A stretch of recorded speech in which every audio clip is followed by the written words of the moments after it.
my name is Marissa Navarro, and today I'm going to be talking about igniting young minds through creativity in the classroom. This is a project for Child Development 111. Today is August 9th, 2024.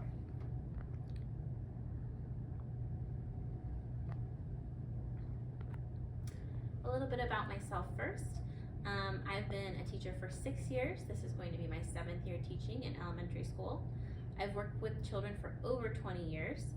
I have a degree in graphic design and illustration, and I minored in business administration. I went back and I got my multiple subject teaching credential, so a K-8 credential, and I have a supplemental in art.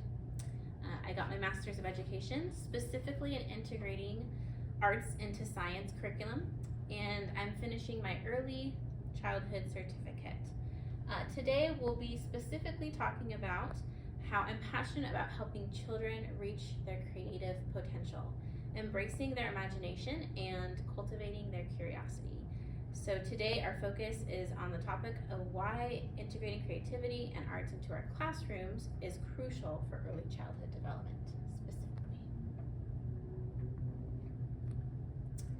So we're going to ask ourselves the question, how do young children grow by using creativity in the classroom?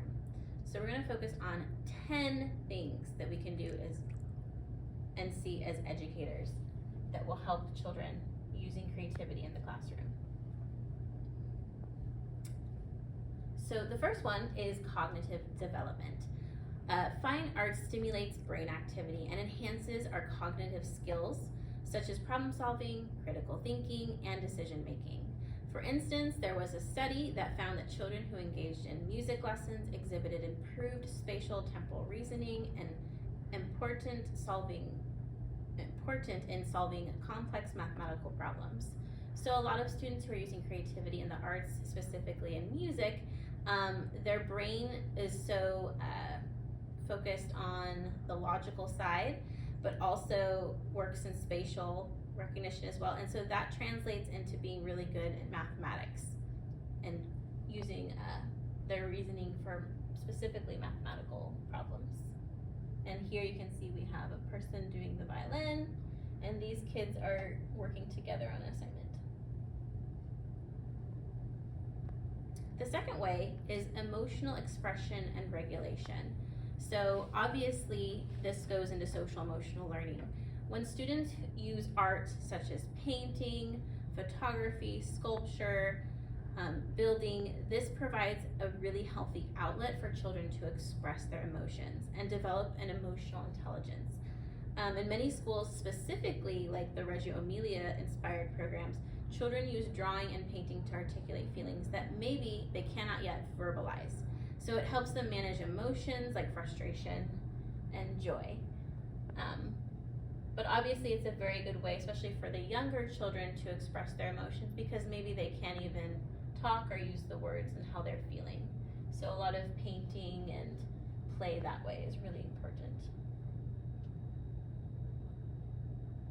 Number 3 is cultural awareness and inclusivity. Exposure to diverse art forms and creative practices help children appreciate different cultures and perspectives. Specifically, programs like Art Around the World bring various cultural art traditions into the classroom, teaching children about diversity and fostering a sense of inclusion. So if students are seeing art that is representative of their culture or their background and something that is familiar to them at home, of course they're going to feel like they've been seen inside the classroom and they have something that they relate to. So that's why we want to bring as much of that diversity and cultural awareness as possible by different forms of art. And that brings children an awareness that there's not just one type of art around the world. There's lots of different types and styles. Number 4 is, of course, language development. The arts can enhance language skills by expanding vocabulary and encouraging narrative skills. Storytelling through puppet shows, drawings, or songs help make children understand descriptive language, and specifically as seen in the Waldorf education methods. So music and words combines a mental and creative abilities using real-world experiences rather than virtual. So as you can see, these children here, they're working on their art projects, but they're also communicating and talking. And this is a great time when teachers can introduce new vocabulary that goes along with the art. And so you always want to engage students in art where there's lots of colorful supplies, and then they can be interactive with their sessions in art.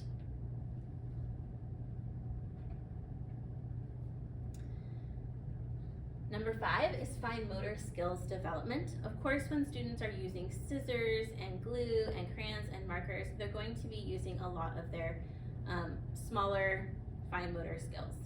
So specifically cutting, drawing, sculpting improves their fine motor skills. In Montessori classrooms, they often incorporate activities like clay modeling and sewing, which can help the students' hand-eye coordination and dexterity. So that's a program that uses a lot of fine motor skills and large motor skills, but to work on a specific skill for that student at that student's pace. And so that's why a lot of teachers will practice, tracing and coloring during the day. They'll practice a lot of scissor skills in the younger grades because it's super important that children know how to handle and work their fine motor movements in easy ways with artistic tools like scissors and crayons and markers. Okay, number 6, social skills and teamwork. Collaborative art projects teach children about cooperation, communication, and sharing. In classrooms that implement project-based learning, children work together to create murals and group sculptures to learn to negotiate roles and responsibilities. So in this example, you can see these students are together working on a whole mural of the world, and they're all bringing their creative, individualistic style to what they're working on together. So in this way, they have to be an active participant, they have to be collaborative, they have to be communicative to get one goal done. And this is something that we use in real world instances as well as adults. So here I also added a picture of science because they do need to work together in a scientific background. They have to pose problems and pose solutions and try out through experimenting. And so that is a huge way that you'd see students also using their teamwork and social skills. Number 7, boosting confidence and self-esteem. So of course, when students are doing work, something that they've created, most likely they're going to be so proud of what they've done, and they're going to want to share it with you and with each other in the classroom. It gets them, of course, speaking and being proud of what they've created. So creating art and participating in creative art activities provide children with a sense of accomplishment. For example, showcasing children's artwork or participating in school performances can boost their self-esteem and encourage them to take pride in their achievements. So whether it's drama, whether it's painting and drawing, whether it's sculpture, design, anywhere where they can showcase their work and they can talk about their work, they're going to be more proud of who they are. And this allows them to have that creative outlet, as well as establishing more confidence in themselves. Number 8, imagination and innovation. We want to encourage them to use their imaginations. This is specifically in robotics or STEAM. STEAM stands for science, technology, engineering, arts, and mathematics. And for a while, many schools were just considered STEM schools. So they took out that A, which is that art part. And now that they've added it in, they're realizing that many students need to participate using their creative backgrounds and having that very artistic side. So while they're building these different robots, they might be given the constraint of having a certain amount of wheels or a certain amount of eyes or a certain amount of movements. And so not everyone is good at all of the different parts of the collaborative group projects. So there is one person that maybe is very artistic and very good at the design part. There is someone who's very good at the mathematical part, and there is someone who's very good at the scientific part. So all those different students come together to be collaborative, but they're still using that creativity, their imagination, their innovation to create something together. So they use STEAM to model and integrate arts and inspire creativity and problem solving, such as using storytelling to explore scientific concepts. So you can see the students creating their robots.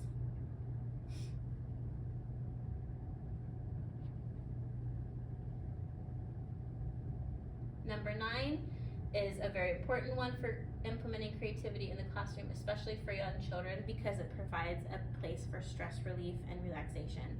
So engaging in art can be therapeutic. It can help children relax and reduce their stress. Programs that offer art therapy for kids use drawing and painting to help children process their experiences and emotions and provide a safe space to explore their feelings. So I actually have a close friend who she is an art therapist, and she went to school originally to be an artist, and she was an art teacher at the high school level, but went back to do this with children, and she loves it because it brings that creativity and awareness to people's feelings, specifically with young children who need a space to feel safe to create, and then that helps them further expand on their emotions and reduce that stress that a lot of children have.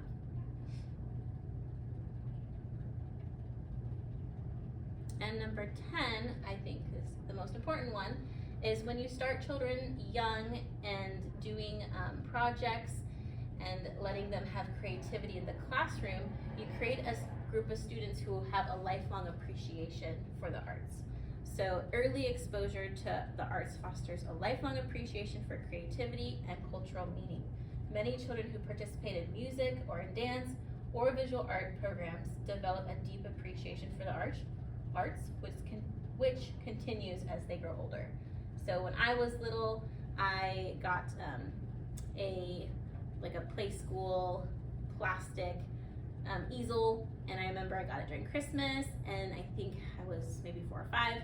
And the first thing I painted, I remember my family said, "Oh, it's a flamingo," and I just remember I was so proud that everyone knew it was a flamingo. So for me, having that validation in what I did made me love to explore the areas of art. So from then on, I loved painting, I loved drawing, and I just love to create and be creative. And so even now as a teacher, I love to implement art into my classroom, and I love to go to lots of art galleries and art events, including the Pageant of the Masters.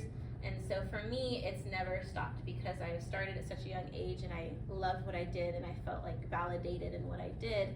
I will always have a lifelong appreciation for the arts. And so we want that for our young students as well. When they get older, we want them to feel like they will also have a lifelong appreciation for the arts. So that is the end of my presentation. Thank you so much. At the last slide is just the works cited slide. Thank you.